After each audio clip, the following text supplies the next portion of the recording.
Welcome, my dear students. Now you are watching lecture number 13, and today we are starting unit number 2 of plus 1 class physics subject, and name of this unit is kinematics, right? So there will be some basic terms in the starting of this chapter. So let us take them one by one. So first term we are going to start is mechanics.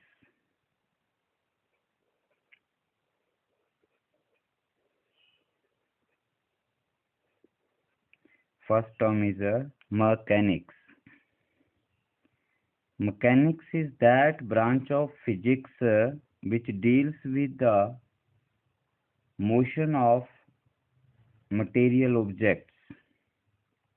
It deals with the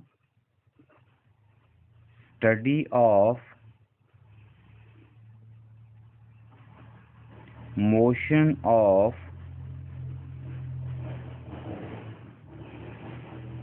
material objects, right? What is the meaning of material objects? Material objects, these are the objects which have mass. जिन objects का mass होता है उन्हें हम material object कहते हैं, ठीक है। And what is motion? I hope all of you know very well that what is motion. हम पढ़ेंगे भी इसे अभी थोड़ी देर में। तो जितना आपको आता है that's enough for this definition, बाकी हम डिटेल में अभी लेंगे इसे। So what is mechanics? It is the branch of physics, और you can say the study of motion of material objects is known as the mechanics. So this is further divided into two parts. First one is kinematics and second is dynamics.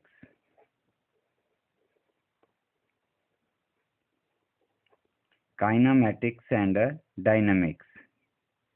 Now kinematics is what? It is also the study of motion of material objects, but here we do not consider the cause of motion. That means we only study the motion. We only study the motion, and what is causing that motion, that is not considered. That means it is only the study of motion and not the forces which causes the motion. जब कभी भी motion होती है तो वो forces के कारण होती है। तो मोशन क्यों हो रही है, कैसे हो रही है, हमें उसके बारे में स्टडी नहीं करना है। हमें सिर्फ क्या स्टडी करना है? We have just to study the motion, not the cause of motion. That is known as the kinematics. Whereas dynamics is opposite of this. Here we consider the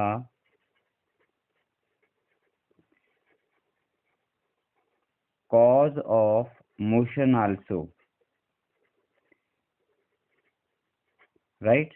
So I hope these three definitions are clear to you. Here we consider the cause of motion also. जो motion है वो क्यों हो रही है उसे भी हम लोग यहाँ पर स्टडी करते हैं, ठीक है। और मोशन का कॉज फोर्स होता है, तो उस फोर्स क्यों जनरेट हो रही है, कैसे लग रही है, वो सब कुछ डायनामिक्स में स्टडी किया जाता है, right. So now let's move to the next topic, and that is rest and motion. Okay, so next term is rest and motion. So what is rest? It is a state if a body does not change its position with respect to its surrounding with the passage of time. That means as the time passes, the object remains at the same position. Object जहां होता है वहीं पर पड़ा रहता है as compare to its surrounding. Surrounding means उसके आसपास. ठीक है, हम सराउंडिंग वर्ड क्यों यूज कर रहे हैं इसे भी हम अभी स्टडी करेंगे. सो फॉर एग्जाम्पल, अगर आप इसके एग्जाम्पल लेना चाहें, you can consider a building, tree,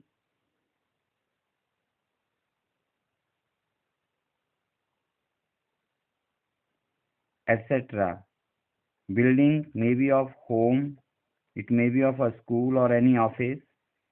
तो बिल्डिंग एक बार जहां बन जाती है वो वहीं पर रहती है, तो उसके आसपास जो कुछ भी होगा उसके कंपैरिजन में वो अपना पोजीशन वहां से चेंज नहीं करती है, तो उसे हम लोग रेस्ट में कहते हैं.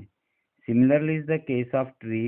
एक बार ट्री जहां पर प्लांट कर दिया जाता है, tree does not change its position as compared to its surrounding, then it is also said to be at rest. Whereas on the other hand, what is a motion? Motion इसका opposite हो जाएगा, that is if body changes its position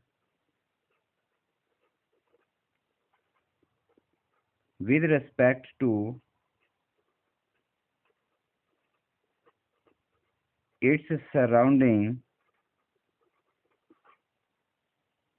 with respect to its surrounding, with the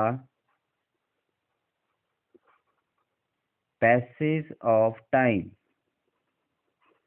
That means time pass होने के साथ साथ, time व्यतीत होने के साथ साथ, अगर ऑब्जेक्ट अपने सराउंडिंग के कंपैरिजन में अपनी पोजीशन चेंज करता है तो उसे हम लोग ऑब्जेक्ट की मोशन वाली स्टेट कहते हैं. That is object is said to be in a motion. ठीक है, for example let us consider a moving car. Let us say this is a car and it is in motion, this is moving, then its surrounding means that at time 1 p.m. your car is at this point where a tree is beside this car. Then after some time this car will reach at point at some distance, then the surrounding around this car will be changed. That means जहाँ car पहले थी वहाँ की surrounding कुछ और है और कुछ समय के बाद कार की सराउंडिंग कुछ और हो जाती है. then you can say that car is in a motion, right? Similarly, you can say that a moving bus, train, these all are the examples of the objects in a motion. But now here comes the one very important point, that why we were using the word surrounding. Surrounding word is very important. So let us consider the meaning of using this surrounding word. Now I am writing here a sentence that is, rest and motion are relative terms. These are a relative terms. Why we are using a relative term? हम इसलिए use कर रहे हैं कि ये relative term हमारे rest और motion definition की सराउंडिंग वर्ड को डिफाइन करेगा. इस सराउंडिंग की इम्पोर्टेंस बताएगा कि सराउंडिंग हम डेफिनेशन में क्यों लिख रहे हैं. बिकॉज ये ऑब्जेक्ट की सराउंडिंग होती है जो ये डिसाइड करेगी कि ऑब्जेक्ट रेस्ट में है या मोशन में है, राइट। ऑब्जेक्ट डिसाइड नहीं करता कि वो मोशन में है या रेस्ट में है, बट ऑब्जेक्ट की सराउंडिंग डिसाइड करती है कि वो रेस्ट में है या मोशन में है, ठीक है। One object may be at rest or may be in motion at the same time। एक ही समय पर एक ही ऑब्जेक्ट, सेम ऑब्जेक्ट रेस्ट में भी हो सकता है और मोशन में भी हो सकता है। ये बहुत इंटरेस्टिंग है कि how can we say that कि ऐसा हो रहा है। So this is only because of the surrounding with which we are comparing the object। Let us consider an example। Let us consider an bus। Let us consider a bus and let it is moving, and there are some passengers sitting inside the bus।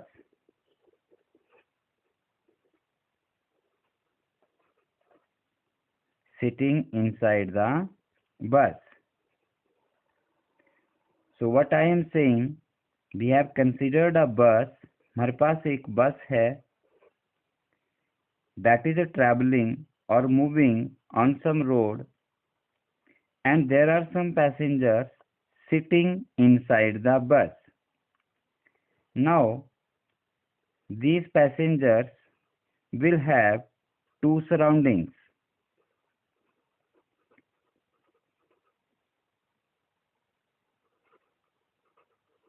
Let us consider surrounding one, that passenger 1 with respect to other passengers in the bus।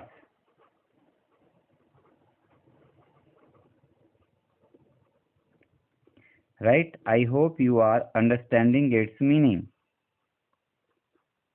हमने कोई एक passenger consider किया और उसकी surrounding हमने others passenger को मान लिया। Then the passenger under consideration will not be changing its position।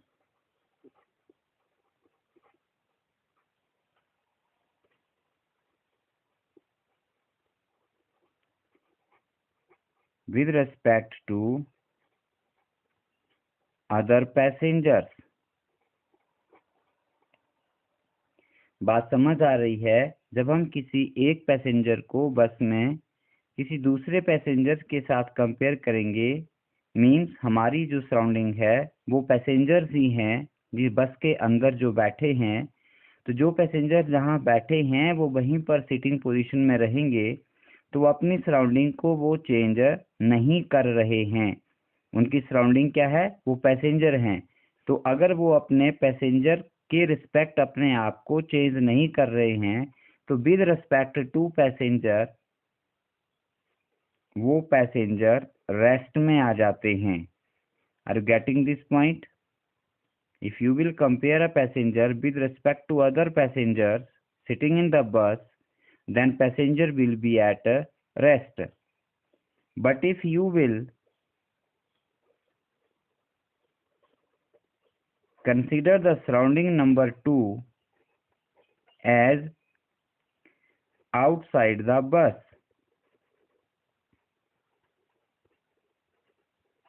अब बस के बाहर जो भी आप देख रहे हैं, बस के बाहर जो कुछ भी है, may be building, may be tree, may be road, may be stone, shop etcetera, anything, अगर उसको आप सराउंडिंग माने तो बस के अंदर बैठा हुआ जो पैसेंजर है वो मोशन में आ जाएगा, उसे हम मोशन में कहेंगे। क्योंकि अगर आप आउटसाइड द बस कोई एक ट्री मान लेते हैं और बस आपकी मूविंग है, तो पैसेंजर ट्री के रिस्पेक्ट में अपनी पोजीशन चेंज कर रहा होगा। ट्री जहाँ पर है वो वहीं बना रहेगा, लेकिन पैसेंजर उस ट्री के रिस्पेक्ट में, पैसेंजर और ट्री के बीच का जो डिस्टेंस है वो चेंज होता जाएगा। तो आपका जो पैसेंजर है वो आपका मोशन में आ गया। ठीक है, तो अगर कोई ऑब्जेक्ट अपनी सराउंडिंग के रिस्पेक्ट पोजीशन चेंज करता है तो उसे मोशन में कहा जाता है। So now by changing the surrounding of the passenger, the state of passenger also changes. जब पैसेंजर का सराउंडिंग पैसेंजर था उसके साथ में बैठा हुआ तो वो रेस्ट में रहा, जबकि बस मूविंग पोजीशन में है, मूविंग स्टेट में है। और अगर आपने बस के अंदर सिटिंग पैसेंजर को बस के आउटसाइड किसी ट्री के साथ कंपेयर किया तो आपका वही पैसेंजर जो पहले रेस्ट में था अब मोशन में कंसीडर हो जाएगा। इसका मतलब सेम ऑब्जेक्ट रेस्ट में भी हो सकता है और सेम ऑब्जेक्ट को हम मोशन में भी कह सकते हैं। ये डिपेंड करता है कि हमने अपने ऑब्जेक्ट को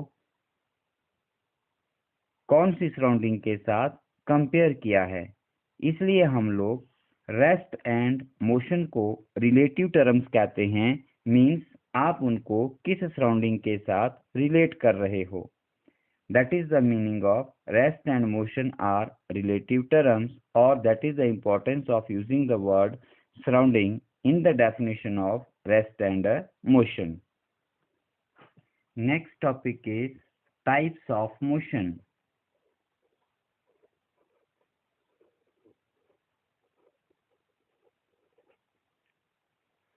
So mainly we will discuss three types of motion. Number one, rectilinear motion.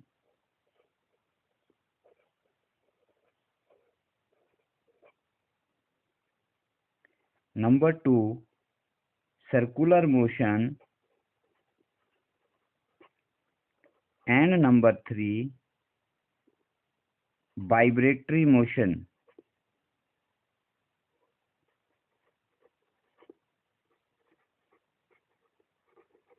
Vibratory motion को ऑसिलेटरी मोशन भी कहा जाता है। सर्कुलर मोशन को रोटेटरी मोशन भी कहा जा सकता है। Rotatory motion. So what is the rectilinear motion? if motion of any object is in a straight line,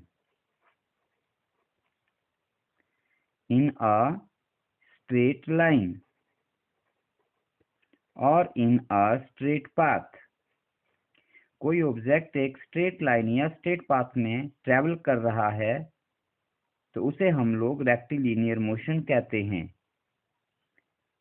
on the other hand, circular और rotatory motion, if some object is moving in a circular path, कोई एक circular path है और उसके ऊपर कोई object है and that is moving on this path continuously, then motion is said to be circular or rotatory motion. And oscillatory and vibratory motion क्या होती है? जब कोई ऑब्जेक्ट किसी एक पार्टिकुलर पाथ को रिपीट करता है, you can say to and fro motion,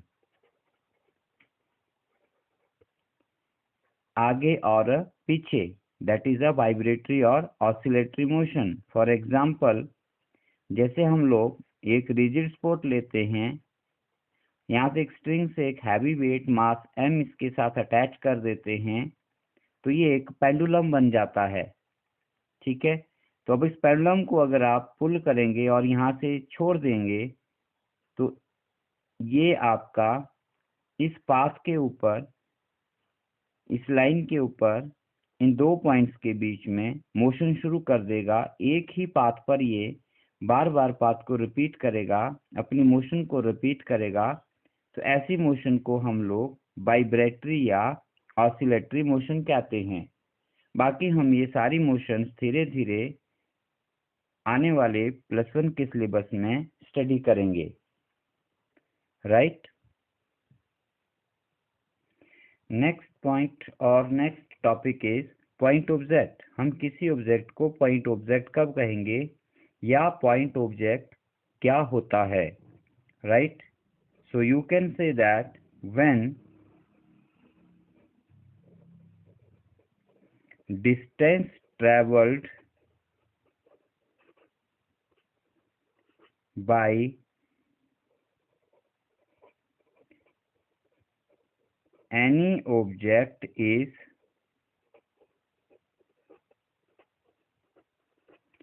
very large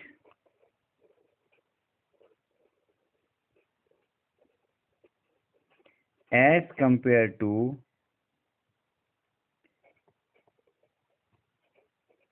its own dimensions,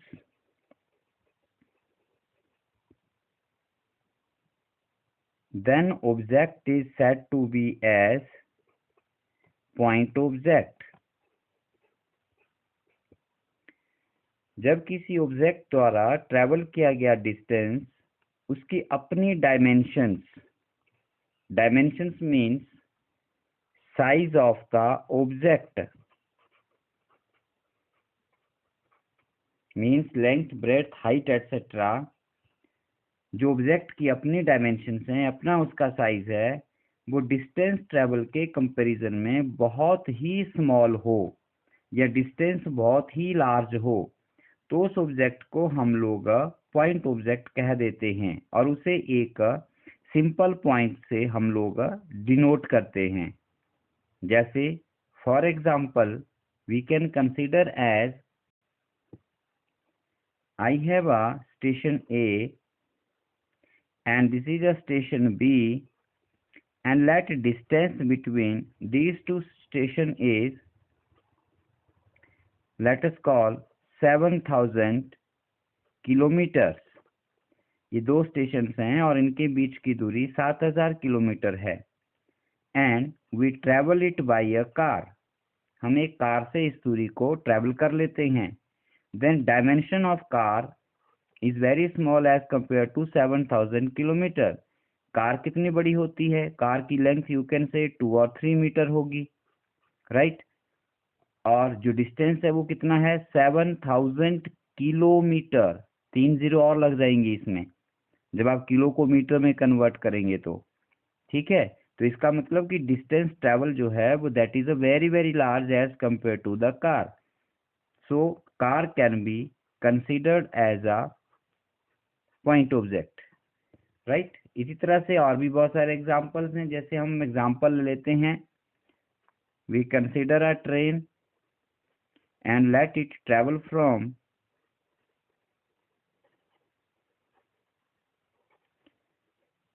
Chandigarh to Mumbai.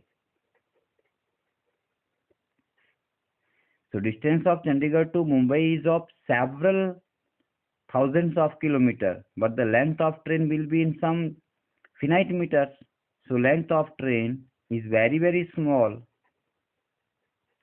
as compared to distance between the Chandigarh and Mumbai, which was travelled by the train. So train will be considered as a point object, right? So this is a concept of a point object. So instead of drawing the objects, we just draw the point in the figure of a question when we are solving such question in a physics. Next topic is a frame of reference. Frame of a reference. So frame of reference क्या होता है बच्चों? Simple words में definition में अगर आप जानना चाहें तो frame of reference is a just a point with respect to which the position, velocity और acceleration terms of motion are measured. जब आपको किसी ऑब्जेक्ट का पोजीशन मेजर करना है या उसका वेलोसिटी मेजर करना है या उसका एक्सेलरेशन निकालना है, तो उसके लिए हमें एक फिक्स पॉइंट चाहिए होता है जिसके रिस्पेक्ट हम उसकी पोजीशन डिफाइन कर सकें, क्योंकि पोजीशन डिफाइन करोगे तभी वेलोसिटी हो पाएगी और तभी उसका एक्सेलरेशन फाइंड आउट हो पाएगा। तो पोजीशन डिफाइन करने के लिए हमें कोई एक फिक्स पॉइंट चाहिए होता है जिसके रिस्पेक्ट हम लोग किसी ऑब्जेक्ट की किसी पॉइंट की पोजीशन जो है किसी दूसरे पॉइंट की पोजीशन जो है वो डिफाइन कर सकते हैं। जैसे फॉर एग्जांपल हम एक एग्जांपल कंसीडर करते हैं, राइट। मैं आपसे पूछता हूं कि वेयर इज योर स्कूल।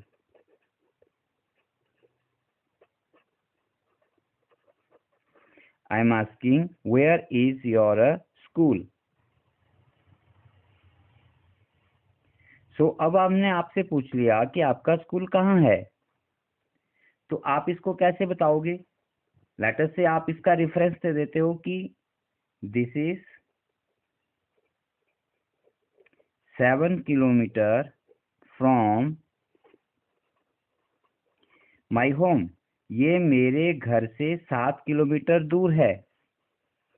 तो ये जो माई होम आपने यहाँ पे कहा, जहां से आपने इसका डिस्टेंस बताया, ये आपका यहाँ पर रेफरेंस पॉइंट हो गया।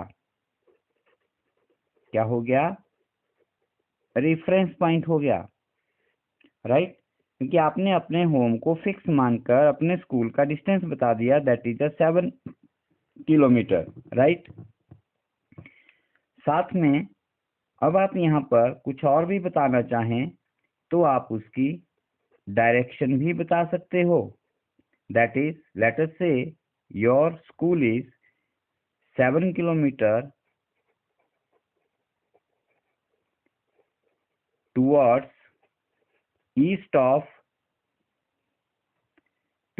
east from your home। अगर आपके घर से, let us say this is your home and this is your school, then this is your east direction, so it is 7 kilometer towards east from your home, right? So this will be exact position in term of distance and in term of direction. अगर आप सीधा कह देते हैं कि school मेरे घर से 7 किलोमीटर है, तो 7 किलोमीटर डिस्टेंस में भी इन एनी डायरेक्शन, वो किसी भी तरफ हो सकता है। 7 किलोमीटर ये पूरा 7 किलोमीटर का है, तो एग्जैक्ट आइडिया नहीं मिलेगा, हम लोग आपके स्कूल पर नहीं पहुंच पाएंगे। लेकिन हाँ, अगर हम कह देते हैं कि स्कूल घर से 7 किलोमीटर ईस्ट की डायरेक्शन में है, तो आप ईस्ट की तरफ चलेंगे, बाकी डायरेक्शंस में आप मूव नहीं करेंगे। तो इस प्रकार हमने अपने होम को एक फिक्स पॉइंट बना लिया, तो इसे हम लोग रेफरेंस पॉइंट या फिर फ्रेम ऑफ रेफरेंस कहेंगे। ठीक है, तो डेफिनेशन मैंने पहले बता दिया था, तो आई होप आपको ये समझ आया होगा। जनरली हम लोग फ्रेम ऑफ रेफरेंस को फिजिक्स में ओरिजिन भी कहते हैं। क्या कहते हैं? ओरिजिन भी कहते हैं, जहां पर सभी डिस्टेंस जो हैं वो 0 0 0 के साथ लिए जाते हैं। दैट मीन्स, इसके बारे में नेक्स्ट वीडियो में हम पूरा डिटेल बताएंगे आपको। You can just see now that frame of reference is also known as a origin. अब ये फ्रेम ऑफ रेफरेंस भी दो तरह से आ जाता है। आपका जो फ्रेम ऑफ रेफरेंस है, या तो वो अपने आप भी रेस्ट में हो सकता है या फिर यूनिफॉर्म मोशन में हो सकता है। आई होप यूनिफॉर्म मोशन आपको समझ आया होगा। अगर नहीं पता है तो हम नेक्स्ट लेक्चर में इसे पूरा डिटेल में पढ़ेंगे, पर तब तक आपको ये यहाँ पर समझना पड़ेगा कि अगर आपका जो फिक्स पॉइंट है या फ्रेम ऑफ रेफरेंस है वो अपने आप रेस्ट में है या यूनिफॉर्म मोशन में है, तो ऐसे फ्रेम ऑफ रेफरेंस को हम लोग इनर्शियल फ्रेम ऑफ रेफरेंस कहते हैं। क्या कहते हैं? inertial frame of reference. These are those frame of references which are either at rest or in uniform motion. Whereas अगर कोई frame of reference non uniform motion में है, कैसी मोशन में है? नॉन यूनिफॉर्म मोशन, ठीक है, मतलब वो रेस्ट में तो नहीं होगा, सिर्फ किस में होगा? मोशन में। तो उसे हम लोग non inertial frame of reference कहते हैं। क्या कहते हैं? Non inertial frame of reference, right? So that's all for this video. So now I am asking a question. You will answer this question in my comment section. So here is a question for the day. So here is the question. What is a point object and what are circular motion? ठीक है, इन दोनों के आप लोगों ने example सोच के मुझे बताने हैं कि क्या होते हैं। So till then, goodbye, take care.